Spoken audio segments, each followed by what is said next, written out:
cycle ऐसा देहलस कि जब बच्चा ने फाक देना छुछे वो फेंक दी जब बच्चा भी फाक देना छुछे वो फेंक दी अरे दीवाना सनसना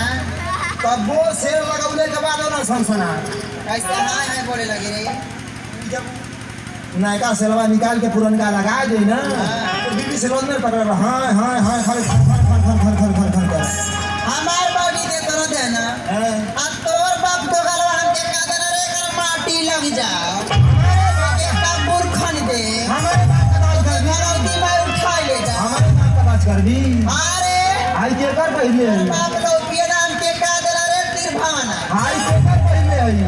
कावरे आई के कर पहले इनाम के सुपर ले सो रहो हमें पहले बानी इनाम कौन चीज अरे आई के नाम दिया के कर पहले आई कि हमार भैया देले बाने एकर बड़का पे देले हो बड़का दादा हां कि हमार भैया देले बाने आई निना बरको मंटिका कि हमार पापा देले बाने आई छोड़िया कि हमार पापा देले बाने आओ तीन को लड़का बड़का दादा का पे अरे काहे काहे तू हो करू नहीं रे तो पहले हो लेकिन ये सुना ऐसे ना कहल जाला कैसे कहल जाला उसे हम बड़ा प्यार करिला हम से आ ही मोरी ना यही रे लइकवन के बड़ा जनम मार है आज का बोझला अभी हम कुंवार है बड़ा सुकुमार है यही रे लइकवन के बड़ा जनम मार है सुना हम होय कम गइया छोरी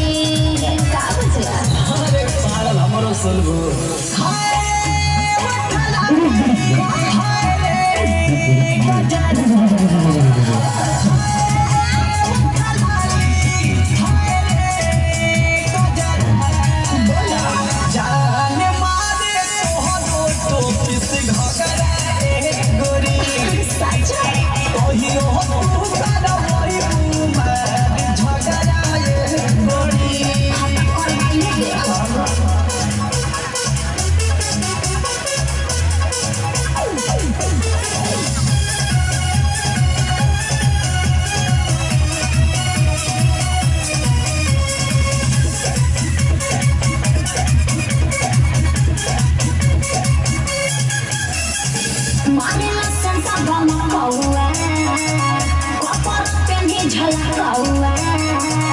जिया जनी लोली चावा कदी जे